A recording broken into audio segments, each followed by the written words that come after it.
everyone. Welcome to The Download, where we bring you discussion and analysis from a Catholic perspective.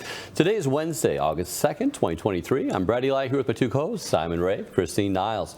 And joining us today in the fourth chair is Trey Brock. Hey, Trey. How's it going, Brad? Yesterday in the New Rite was the feast of St. Alphonsus de Liguori. Or if you're going to the traditional Latin Mass on weekdays, you'd be celebrating it today. St. Alphonsus was known for his supreme intelligence and was a prolific writer. He was born in 1696 and died in 1787. His 9-volume work on moral theology was particularly influential. In a general audience on March 20th, 2011, then Pope Benedict XVI said, quote, St. Alphonsus Maria Liguori is an example of a zealous pastor who conquered souls by preaching the gospel and administering the sacraments, combined with behavior impressed with gentle and merciful goodness that was born from his intense relationship with God, who is infinite goodness.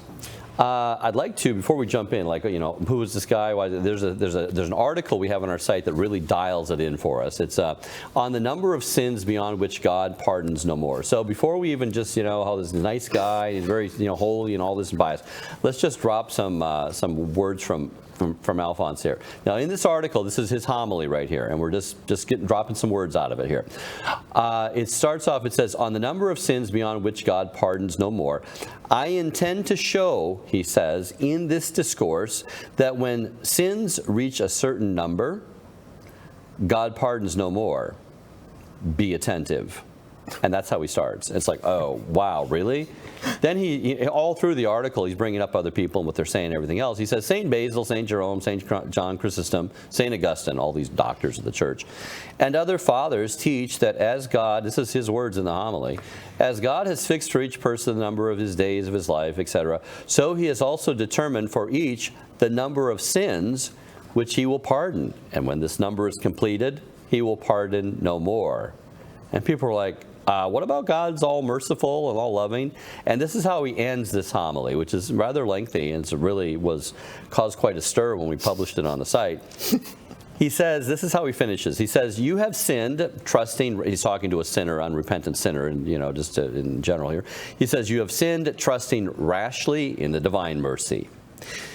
Rashly in the divine mercy. The punishment of your guilt shall fall suddenly upon you, and you shall not know from whence it comes. What do you say? What resolution do you make? If after this sermon, his final words here, you do not firmly resolve to give yourself to God, I weep over you and regard you as lost. People on our site, Simon. Well, yeah, I didn't like it. That wasn't quite exactly in keeping with the mercy that they know that's being preached these days. Well, it was absolutely hilarious. So this article, and obviously this is not an article that is anything more than literally just a copy-paste. It's cut and paste of St. Alphonsus Liguori's. I think maybe there may have been some changes of spelling and punctuation to bring it kind of into the 21st century English grammar there. But it was published on our site. And I don't know. I mean, Alphonsus Liguori doesn't have like an admin account on our site, so it didn't appear with St. Alphonsus Liguori in his bio. You could click when you publish an article or something, you see Brad Eli and it says everything you are. So people assumed that we'd just written this, that some individual here had written this piece. And oh my gosh, the comments at the bottom were things like, well, this is completely against church teaching. Church Militant needs to delete this and take it down. This is stupid. Whoever wrote this is an idiot. And so I jumped in at the time and I'm like, be sure when you're praying to St. Alphonsus Liguori, who is a saint, you tell him that you think he's stupid. And this teaching from a doctor of the church, and gently trying to say that. But there was obviously some explanation that we were able to have in the comments about it. Because of course one of the key things here that Alphonsus is talking about in this thing is he's not saying, look, there's like some number of sins, God rolls a set of dice. To quote Albert Einstein, God does not play at dice. It's not like God rolls a pair of dice and goes, okay, this is how many sins Christine gets, and this is how many Trey gets, and then it's like, oh, okay, I guess we're done on that. That's not what the idea is. The idea here is with the sense of there comes a point when your sins cannot be forgiven. One, because the time of your life has ended. You know, the moment you're dead, that's it. There's no more forgiveness once you're dead. You've got to get forgiven now, and he's very important about that. But the other thing that he's talking about is this habitual state of sin, that when you're existing within this habitual state of sin, the idea is that God is not going to pardon your sins because you're not going to be capable of contrition for them. It's not just simply a question of, oh, well, I've been to confession, or I've committed a sin, I've gone to confession, and I'm just going to go straight back out and do the same thing again and then go to confession. At that point, you're not going to confession. You're just going to go sit in a box and talk to a priest. It's not going to be confession if you don't have So one thing on an article like that, when Simon was saying that he is a doctor of the church, okay, not just a saint, a holy person, but the church looked through all of his writings and said he got it right. So if something in here or any of his other writings or any of the doctors of the church, you think, I don't really know if how does it, you need to work on that yourself, on your reception of it. How are you reading it? How are you understanding it? How does it fit into your understanding of Catholic teaching? But you don't want to reject it. You want to, check your own. And basically Liguori was saying, mercy in this lifetime gets you some of that while you still can, before you're hardened beyond, a hard-boiled egg, because your vice has grown so you've gotten harder and harder and harder every time you commit a sin. And the prayers of your little old grandma and whoever else is praying for you in justice to get you more and more prayers is being used up. And so the justice is tilting away. There's fewer and fewer prayers for you at the end of your life, and you've turned away from so many opportunities. Please don't wait. Don't put off your conversion. Do it now. And that was his message. There was a priest from I think he's from New York, Monsignor William Smith. Yeah. He talked. Voris was taught by him. Yeah. Yeah, he's got wonderful talks on moral theology on YouTube. I listened to him a while ago, and I remember he talked about that very thing, where you commit so many sins, all these vices, you're deadening your conscience. And so he gave the example, I always love this example, of a hitman before he goes and kills somebody. He's not sitting there thinking to himself, should I do this or should I not do this? He's done it so many times. That's what he does for a living. So his conscience is like shot dead. And that's what Monsignor William Smith, as the example he gave for these people who just live these habitual lives of sin, darkens your intellect, and to the point where you don't even care. And it's also, in some cases, you have to remember that when God ends our life at some point, it can be a great act of mercy, especially including for people in mortal sin, because he's preventing them from sinning further and then further damning their souls. Because as we know, there are different levels in hell, just as there are different levels of glory in heaven, there are different levels of damnation in hell. And so it can be a great act of mercy for God to cut that person off before he continues to sin further and further damn himself. So that's... In all things, God is acting in mercy and in love. So that's the guy that we're talking about, and he speaks like the Cure of Ars did back then. Cure of Ars gave a devastating homily to the parents there. He said, "Your kids are going to hell." And he said, you're going to be there waiting for them because of the same reason. You're not teaching them the faith. That's why they're going to hell, and you're probably going to be dying before they are, and you're going to go to hell because you didn't teach them the faith, and you're going to be waiting there and they're going to come there for the same reason. You didn't teach them the faith. A homily like that, and homilies like this, it's like today that flies in the face of what we call false mercy. That false mercy is not the message of the Catholic faith. It wasn't the message of Christ. Christ said, go and sin no more unless something worse befalls you, he said. So this idea that, don't worry about it and you didn't put off that's a satanic thing. That was actually in the Screwtape letters. Yeah. And even the devil in Screwtape said, never tell people that they don't have to convert. Just tell them there's always tomorrow. And if you can just do that, always kick the can down to tomorrow. Well, Alphonsus and the Cure of Ars and others said, don't wait till tomorrow, because one, your conscience is even dead. It's going to be harder tomorrow than it is today. There's fewer prayers to get those graces. You're digging yourself in a hole. You're digging yourself in deeper, and that's what. And these guys really cared about souls. And he wasn't canonized just for some whatever. He was declared doctor of the church for moral theology. He understood the moral mechanics of all the morals in life, and that's what he was declared a doctor for. I think that this is a very interesting homily as well. I mean, you say this is not the kind of homily that we get these days, and it's not, because I think that the risk is that today we end up with two kinds of homilies. We end up with first kind of homily that you've called out there being this false sense of mercy homily, that I'm all right, you're all right, we're all right together, and it's very, it's kind of that liberal wishy-washy theology. It's not, calling anyone to do anything. It's not calling out any sins. But I think also there's another kind of homily that people see, and it's just as pernicious and just as bad, which is essentially summed up by, and I've used this phrase a lot, it's the thank you, Lord, I'm not like that tax collector homily. It is the homily that goes along and says, okay, well, abortion is very bad, and contraception is very bad, and homosexuality is very bad. And it's given by, conservative, solid, traditional priests and conservative, solid parishes to conservative, solid Christians. And these people hear this homily and they think, oh, well, okay, thank you, Lord, I'm not like that tax collector. This, however, calls these people definitely out. It doesn't come along and say, well, hey, here's false mercy, and, everyone's all right. It doesn't come along and say that. But equally, it doesn't come along and say, okay, yes, sins exist, but they're being practiced by other people. It comes and says sins exist, and you're doing them, and you need to stop. And that, I think, is something that we have lost throughout the church in recent years. We've got these two grave errors, and it seems that nobody is, very few people, certainly very few priests are coming out and actually saying, hey, you, the person I'm talking to, you are sinning. We're not going to talk about other people's sins. We're going to talk about how you are sinning and how you can get away from that, which is why I think, Alphonsus is absolutely a superb saint for our times. And you mentioned parents being responsible for their children, things like that. We actually published another homily by St.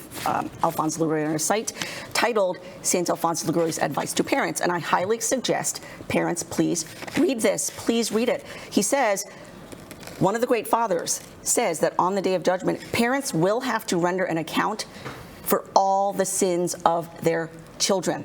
And this is something that I emphasize in Forward Boldly and other shows as well. As I talk to parents, I say, listen, your salvation depends upon the salvation of your children. So you better be taking it absolutely seriously. It needs to be the absolute first thing on your mind. You need to make it a priority over everything else, career, money, success, education, any of that. It's your children's souls, because you will be called to account. And he confirms that here. He says, he who teaches his son to live well, meaning a holy life, shall die a happy and tranquil death. On the other hand, a very uneasy and unhappy death will be the lot of those who have labored only to increase the possessions or to multiply the honors of their family, or who have sought only to lead a life of ease and pleasure but have not watched over the morals of their children. This is serious stuff, and I wish more Catholic parents would hear this. I use that because my son Daniel is very difficult at times to. His mind is beyond his morals, you might say. He's not advanced in all the areas. And so I say, I need to correct you in this, because on Judgment Day I'll have to answer for that. I tell him that I don't want to be on the hook for having you commit these things. I just want to know, how old is your son? He just turned 6, going on 16. So just so everyone is fully aware, Brad Eli's son is capable of having that conversation made at him. No other 6-year-old in the world is. We had that when he was 4. I know, you can't have that conversation of I'm responsible for your salvation with anyone but your son. His morals would catch up with his brain. But wow, I think his will, I should say, his intellect. But it is. Just briefly on the theology there, you have today everybody weighing in the area of presumption. So you have hope, and what Liguori and Voris and that, they wanted to pull people back from presumption, that you could just presume that I'm always going. And it's really a Protestant mentality. Protestantism happened in the 1500s, and we've become more and more Protestantized as Catholics over the last 500 years. So we get that presumption, once saved, always saved, I'm converted, I'm done. And then you have despair, which I guess today people are being preached against, having despair, that God can always reach down to the degradation, the lowest persons in their life. And oftentimes, the school of hard knocks, that's when you're actually going to respond to God's mercy, when you're at your lowest. But people aren't really there today. And people are in the area of presumption, really. Maybe neurotics and scrupulosity, that was before Vatican II, and Vatican II had nothing, necessarily it's just a mark on the board. But that was the era that we came from. And we're still acting like people are all neurotics and you know, in despair and all this type of thing, where we're more into the psychopathic, you know, the disconnection of emotional life and intellectual life. You just don't have people feel the urgency to go to confession or feel like they've done anything wrong today.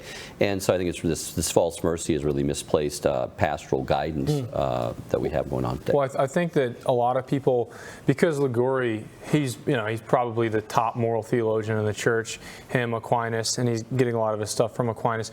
A lot of people can misread him because he's talking about morals. I have there's a 2-set volume from Mediatrix Press. Ryan Grant did the translation for it, and it really is a manual. It's here's what you can't do, here's what you can do, and I think people can misread it, what he's saying as your whole life you just got to kind of keep your head on a swivel and make sure you don't screw up, make sure you don't sin.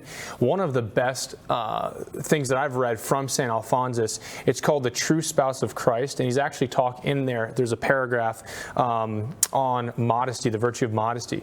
And I don't think the way he structured this little paragraph, this little section was a mistake, because he starts out kind of passive, a little bit defensive, and he says, the eyes must be restrained lest they become instruments of hell. Okay, of course. But he ends his this little section talking about the fruits of modesty, which is the whole point. He says modesty should be made manifest before all. He gives the example of St. Bernard of Siena, who was, when he was a secular man, he writes, it would cause his friends to go silent or change the subject of their conversation. So this guy was just living his life, and people were being led in the right direction just by his very presence. And so in my own life, like when I'm coaching or if I'm training some kid or whatever, a lot of young men, and this is my world, that I work in with sports, I always try and draw the analogy where it's like, if you're focused on, I can't make a mistake, or I can't screw up, or I can't fail in front of everybody, well, you're never going to be great. So your focus has to be, no, I'm going to be willing to fall on my face. I'm going to be willing to be humiliated because I want to be a great athlete. Of course, eventually be a better man, better Christian man, be a soul that magnifies the Lord, bring about his kingdom, all for God's greater manifest glory. But I think the point here with St. Alphonsus, he starts out defensive and passive, but he ends offensive and active, which is the whole point, and that's what gives guys like Pope Benedict the ability to say, those who fear God are not afraid, which is that's the whole spiritual life. That's really what it's about. That's the perfect disposition, the perfect mindset is, I'm doing all this because I love you, God. Yeah, that's actually one of the things that I want to emphasize here, because I don't want people shouldn't come away with this idea that Liguori was some taskmaster who's always banging people's over the head with, oh, don't sin and don't do. That wasn't what he was about at all. He had a truly tender love of God, and he wrote treatises on this. One of them, A Way of Conversing with God Continually as with a Friend, and it's actually quite beautiful. His opening paragraph talks about holy Job was struck with wonder to consider that our God is so devoted to doing good for us that God's heart has no greater concern than to love us and to make itself loved by us. Speaking to God, Job exclaimed, "What is man that you make much of him or pay him any heed? How mistaken it is to think that to relate to God with great confidence and familiarity would be a lack of respect for the infinite majesty. You ought, devout soul, to respect God in all humility and to lower yourself in the divine presence, especially when you remember the ingratitude and offenses of the past. But all this should not prevent you from relating to God with the most tender and confident love of which you're capable." And in this, he actually sounds a lot like St. Therese of Lisieux. And I remember her book was a revelation for me when I was coming back to the faith. I turned to it over and over again because of her completely tender, loving, intimate relationship with God the Father. And that's really what St. Alphonsus Liguori is trying to encourage in people, because fundamentally it really is about love. It's a communion of love. And once you have that, all the rest falls into place. Once you have that, you don't want to sin. You know, you don't want to do all those other things because you love God and you don't want to offend God and hurt God. So if you go to retreat, there's the threefold way of purgative, illuminative, and unitive.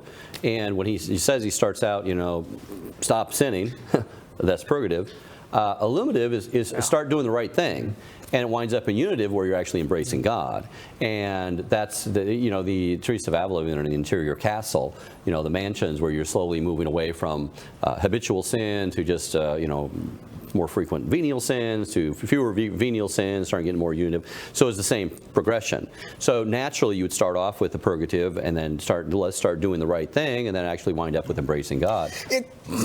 I think it's very interesting, Christine, that you said, he sounds like Teresa of Lisieux. I mean, I think obviously certainly he does sound like Teresa of Lisieux. I think that what it is, the moment you get any saints and they're writing, and especially a doctor of the church, but any saint who's writing or talking or speaking, they end up all kind of sounding the same because they all sound like God.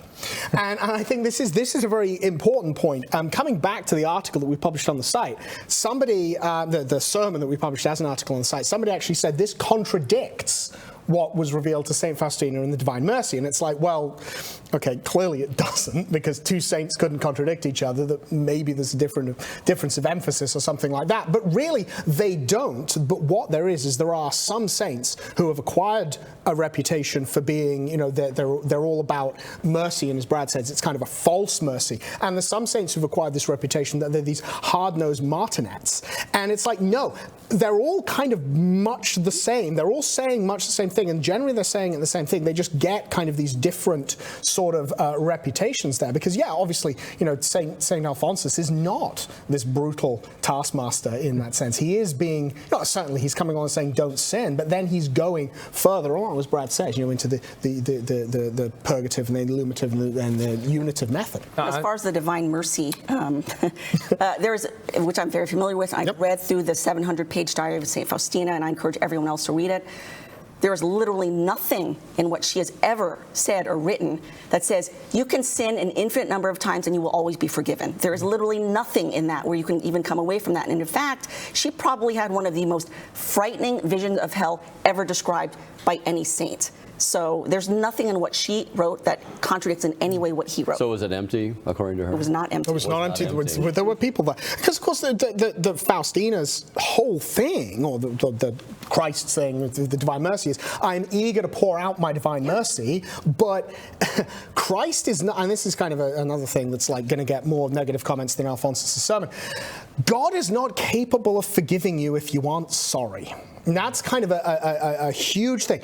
God cannot forgive you if you aren't sorry. There can be no forgiveness and reconciliation with God if you yourself are not sorry. If you yourself do not have contrition, that's how it is access, that's how it works, which is, of course, one of these problems where people will say often they'll be engaged in some behavior that they do not believe is sinful, but we know to be sinful.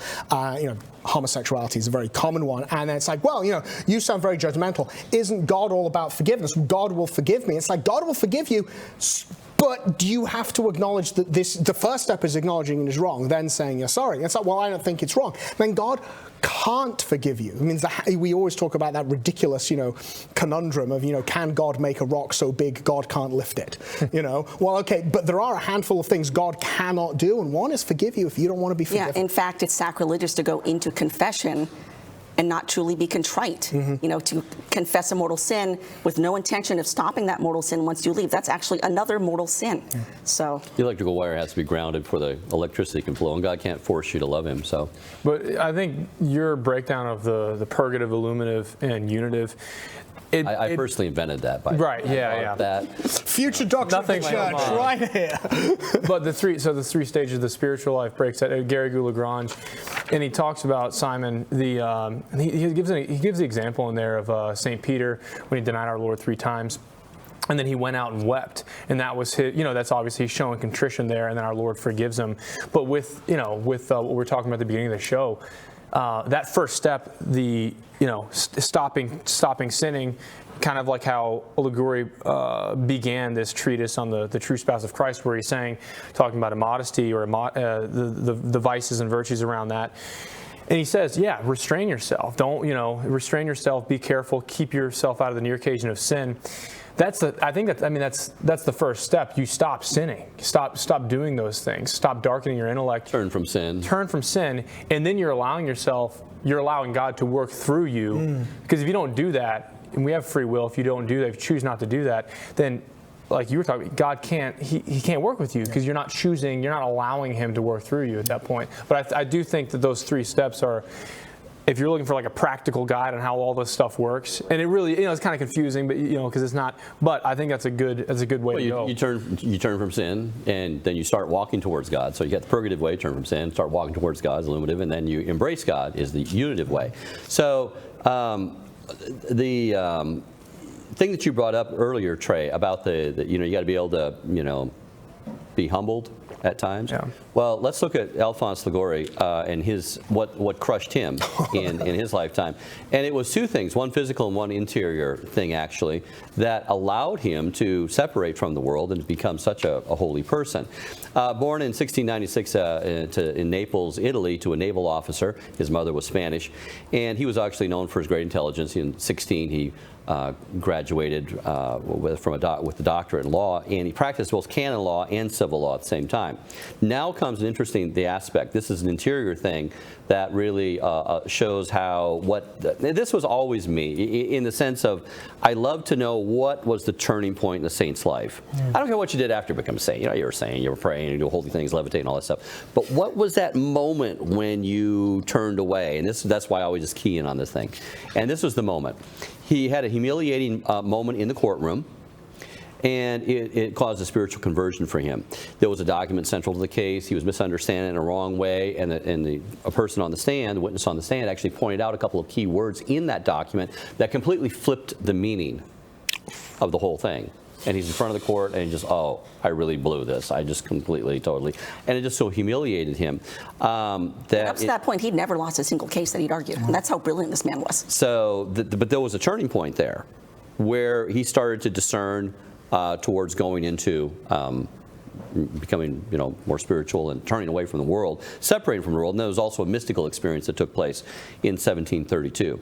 And that's after that he founded the Congregation of the Most Holy Redeemer, the Redemptorists, later became a Superior General in 1743, and on. The popes approved that and so forth. Then comes a moment in his life where he had a severe arthritic attack. And it affected first his lower body, and then it started affecting his spine and scoliosis and sciatica. He's actually the patron saint of arthritics and those who have sciatica. So his whole life after that was spent in intense physical suffering, where he couldn't sleep, he couldn't get any relief, and all of that. So it reminds me of I brought it up a time or two, where you have the coal. And if you ever know anything about science, this diamond actually starts off as a lump of coal. So the coal only turns into the diamond over heat and pressure. And then the pressure is the cross that comes to all of us at different degrees in our life. And the heat, of course, is the charity, the fire of divine love in which you bear it with. So, and then the endurance over the long period of time, it slowly turns into, a diamond. So we're given a lifetime, all of us are starting off as naturally good coal, but then to be formed into that diamond, you're going to take it at the end of our life into God's divine showcase, right? And the divine light is shine on there, and that radiant signature, and you can start to understand the person's life by how brilliant that diamond is. And you see some rare blue diamond that's just glowing, for all eternity in the divine light. And it's like, how did you get to become that diamond? And then you start to see the life that they had, the pressure that they had, and the heat with the divine love with which they bore it. And that's Alphonsus. He bore that he didn't just study books and wrote a bunch of things. He was actually he was on the cross most of his life. Yeah, he was suffering that. And obviously this is in the 1700s. So your options for managing your pain in the 1700s were not, there were not a lot of options there. In the case of ibuprofen. You couldn't do ibuprofen. There was no Motrin. There was nothing like that. I think probably you could, take various, tinctures of poppy and so forth and things like that. And certainly, there were ways to manage your pain in that way. But those themselves come with a lot of, very nauseating and terrible side effects. It's a very recent thing that we have. Effective pain management. So certainly, when you talk about, he's the patron saint of arthritis and so forth, and because he suffered from it. There's probably a lot of our people have arthritis or sciatica or something like that. Well, just consider what your life would be like if you did not have access to the modern medicines that do that, and obviously it's extraordinarily painful. But speaking as well of, obviously he had this unfortunate situation where there was a document that he didn't fully understand, and he kind of plowed into it. Well, there was another sort of unfortunate situation which happened with regard to a document later on in his life, and it was with regard to the rule of the Redemptorists. So St. Alphonsus, he was trying to get, the congregation was trying to get approval for their rule from the Kingdom of Naples. Now, just a brief bit of history, this is the 1700s, this is prior to the unification of Italy. So all of the European countries that we are kind of familiar with now, the vast majority of them, Spain, France, Germany, Italy, these kind of places, they used to be, and not too long ago, there used to be a multitude of small kingdoms that were then unified together later on. And a lot of this unification kind of happened in the 1800s. They were unified together into the big nation states that we're familiar with now. And Italy was much the same. It was made up of a bunch of small kingdoms and dukedoms and so forth. And anyway, so this wasn't like Italy. This was a situation of what was happening in Naples. So the Kingdom of Naples, they was trying to get approval for their rule. Alphonsus suffered from bad eyesight, as a lot of us do. You know, I know that you wear glasses a lot of the time, Brad. I do as well, but I just choose to live in a slightly blurred universe, which is, it's good, it's great. Everything looks just so much better. But his eyesight had got very, very bad, and he was misled as to what the contents of this document was. Oh, wow. Right, and he just signed it. Oh, boy. He just signed it without having explained it. Now, again, is this that same sort of like, well, I know what this document is? Is this a bit of hubris or something similar to what he's done? But anyway, what happened is it made major changes to the rule of life for the Redemptorist congregation. And a bunch of the members of the Redemptorists were absolutely up in arms about this. They were very greatly offended that these changes had been made because it was represented a radical change. And what happens is that those Redemptorists who were in the Papal States, again, this is back prior to the unification of Italy, when when the Vatican wasn't just like a square mile, it was basically St. Peter's and some gardens. It was a large area of territory in the center of Italy. Those Redemptorists in the Papal States broke away from those in the Kingdom of Naples, and there was this schism within the Redemptorists. However, years later, after Alphonsus' death, they were reconciled and they became one congregation again. So there, of course, it's in this example, I don't know what lesson one could take from that. Read stuff before you sign it, I guess, is probably a thing. You can't overemphasize the amount of interior conflict and cross that psychological, emotional cross would have borne him at the time. Well, I didn't know that all the pictures of Liguori with his head, his neck cricked, and he kind of looks like a hunchback. David Newsman, the producer of the show, he explained that was because of his injuries, his severe back pain that you were talking about, Brad. Yesterday, we had on Dr. Anton Raimundo. The topic of this week's Mic'd Up is actually the vocation of the sick and disabled. And Dr. Raimundo has a really, really, really great story. And it's a lot of suffering, but he suffered well, and he's doing a lot of good things now. But he was an anesthesiologist, and I don't know when this was, in the early 2000s, something like that. He had just became a doctor, married man. He's got a family, and he had to lift a woman up from the operating table, take her to another place. I think he saved her life, but he injured his back in doing that.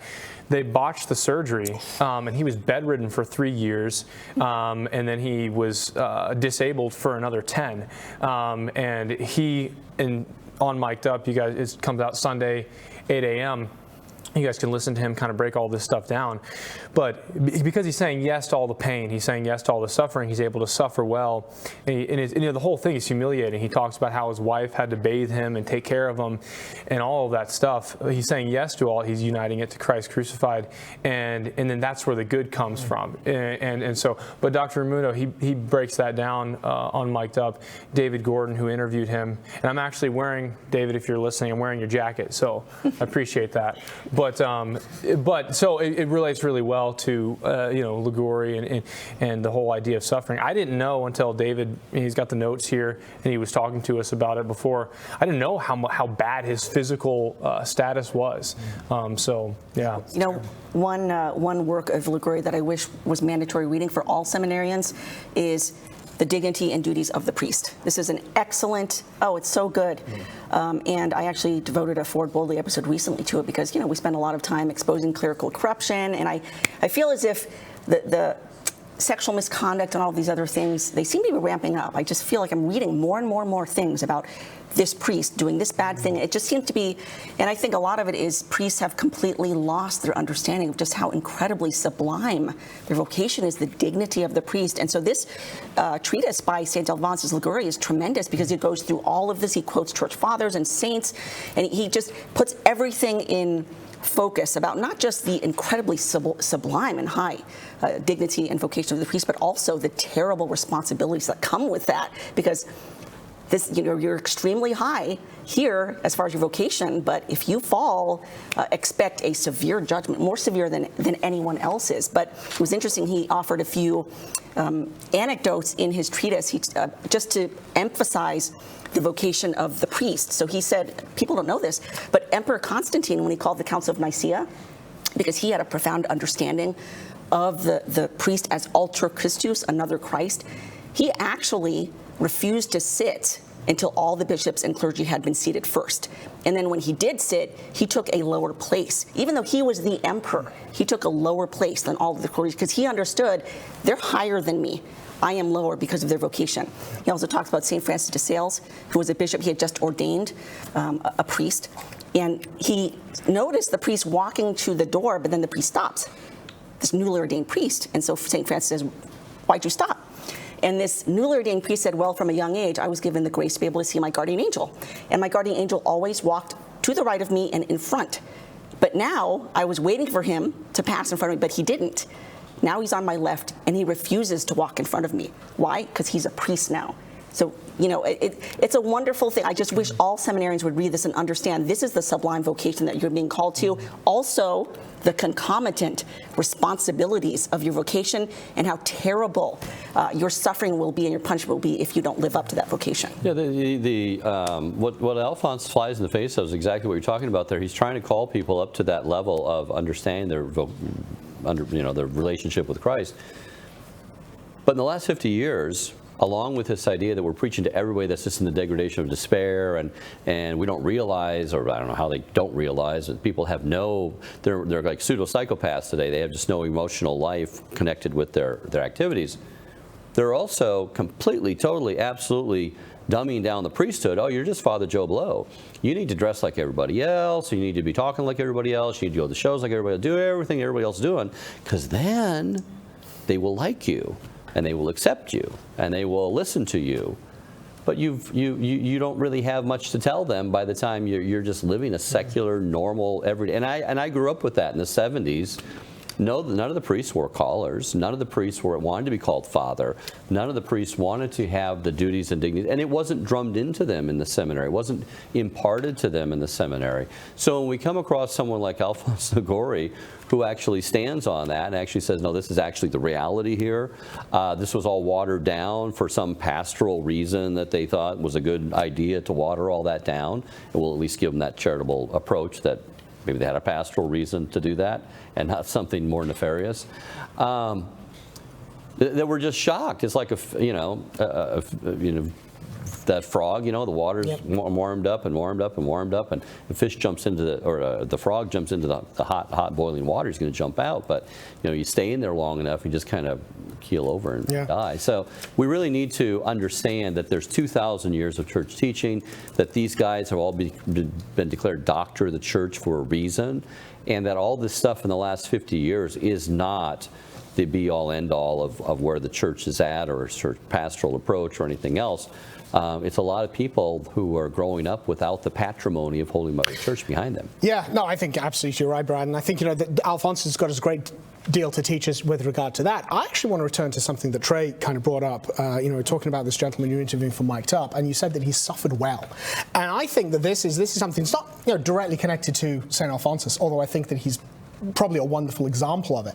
But the notion of suffering well and the notion of not wasting suffering. So all of us have things that will come to us in our lives, and they will be suffering. And obviously some people will have awful, horrible sufferings, like this, this poor gentleman who's had this, horrible, back injury, and then this botched surgery, and he's got the humiliation of being very sick and all of these kind of things.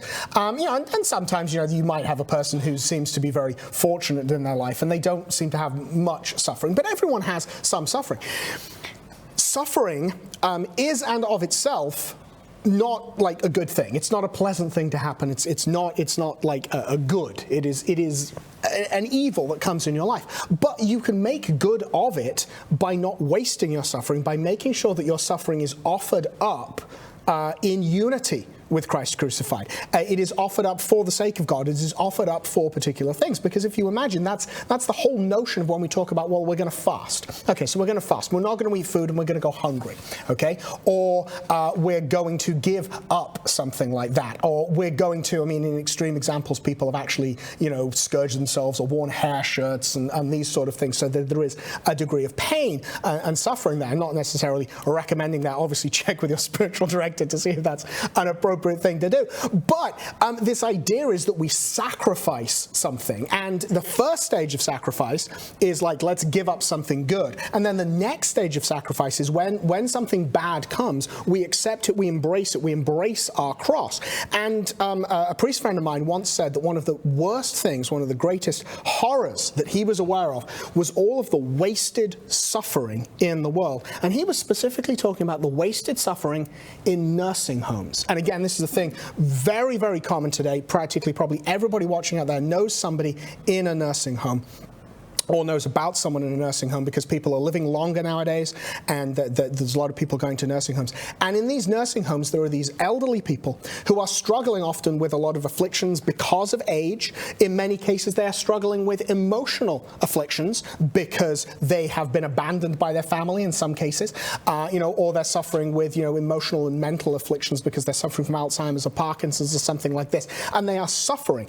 And the great horror is, what is that suffering being applied to, or is it just being wasted? Is this suffering being taken and unified with Christ crucified, or is it just being wasted? And this priest was very, he said it's a great horror of what's happening with nursing homes, but I think it's a great horror that's just happening in general, and we should be suffering well, like this gentleman you interviewed, like St. Alphonsus. Well, I think with Dr. Ramuno, his story, I mean, most people aren't going to have a situation like that, that's very rare.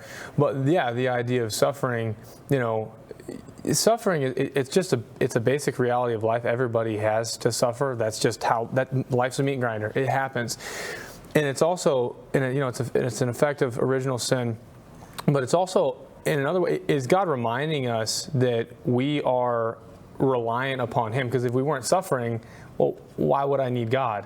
I wouldn't need Him. If I had no suffering, I wouldn't need Him for anything. And so the suffering is God reminding us in this state of original sin that we're all in, that you need me to exist. You need me for something other than just you being here on earth. So it's a subtle reminder on His part. But with regard to suffering and then our vocation, like you were talking about, Christine, our vocation, everybody's vocation, that call to holiness that John Hardin talks about, everybody talks about, that call to holiness, that is in the priests that are not living up to their vocation. Well, they're forgetting that baptismal vocation that they have. Everybody has the call to holiness. And if you forget that when you get ordained, or if you forget that when you get married, or if you become a bishop or whatever it is, well, then you don't have a shot, And so holiness is really just openness to God's will. That's all it is. It's not holiness has nothing to do with, if you have a certain state in life, well, that's one thing. You've got that state in life. But if you're not open to God's will at that point, well, you can't be holy. The holy man is the janitor down the street who's offering everything up, saying yes to God in every single moment. Or, it could be the priest who's there running to the nursing homes during COVID when they weren't allowed to, and administering the sacraments to those people. Those are the holiest priests, in my opinion. Those guys just rushing in there, doing last rites, giving the Holy Communion, stuff like that. But so suffering well, I mean, that's what we're called to. I think that goes hand in hand with our call to holiness. Yeah, and as you mentioned, suffering sometimes is what's needed to draw a soul close to God, and that's why so many saints say suffering is a great grace. It's a great grace because it serves so many different purposes. Purification and drawing you closer to God. Archbishop Sheen said sometimes God has to break hearts in order to get into them. Some people have to be brought so low to rock bottom because they're living these sinful lives that the only way for God to get their attention is to bring them way down and say, look at how you're living, stop. Why? Not because He hates us, it's because He loves us. But on the subject of nursing homes, death, approaching death. Another wonderful treatise that St. Alphonsus wrote that I think everyone should read is his Preparation for Death. And in fact, Michael Voris's father, Russ, this is what he was reading in the months before he actually died. This was a very wise man. And I actually read an excerpt of it at his wake, because I remember I was thinking, okay, what am I going to say when I get up there? I was thinking about it and praying about it, and I'd written stuff, and then I threw it out. And I thought, you know what? I know that this is what Russ would want, because he cared so much about salvation of souls, that I was like, I'm just going to read an excerpt from St. Alphonsus Liguori's Preparation for Death. That's all. That's going to be the entirety of my reflections at this wake, and that's what I did. I read an excerpt from that where St. Alphonsus focused on the need to die well, because it's the most important point in your entire life, because it determines where you spend your eternity, either hell or heaven, and the terrors of hell, but then the joys of heaven. And so I was reading the whole that was it. But really, every single person should read this, not just elderly people, because the fact is, you don't know if you're going to die. You hear about people dropping dead at a young age now all the time. You do not know when you're going to die. St. Alphonsus Liguori's Preparation for Death, absolutely excellent. Yeah. The Alphonse wasn't declared a saint like all of the saints. Was not declared a saint because he was smart, because he wrote some books, because he had some dope there with regard to theology, but because he was holy, and he lived well, meaning he suffered well.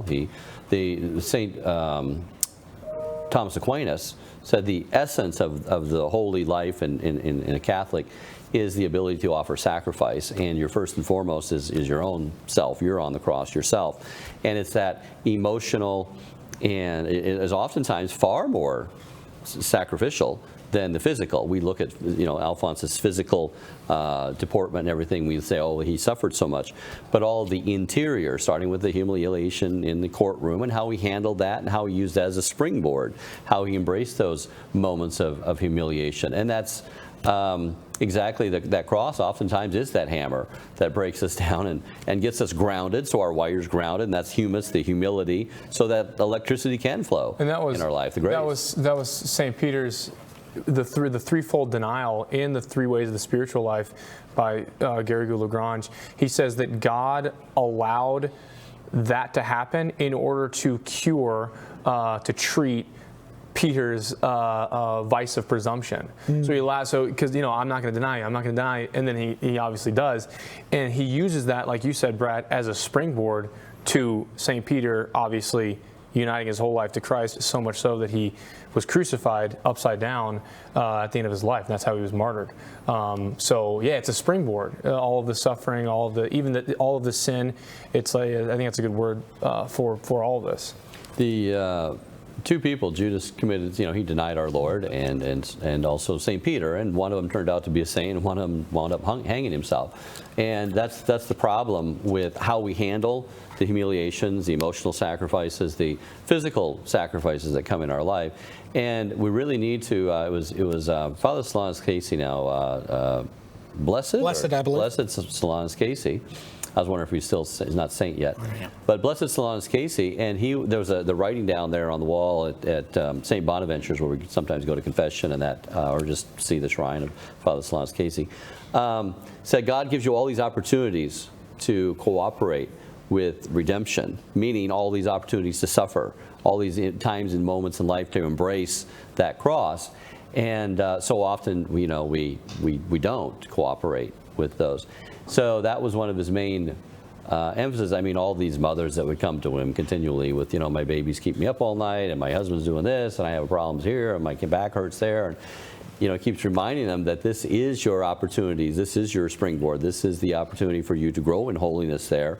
And once you start to do that, actually you start to see those things as a good in a very spiritually, a very, very enriching way, and to start embracing them in that. So that's what Alphonse would be. So don't misunderstand his opportunity, when he's presenting these things to, yes, turn from your sin now.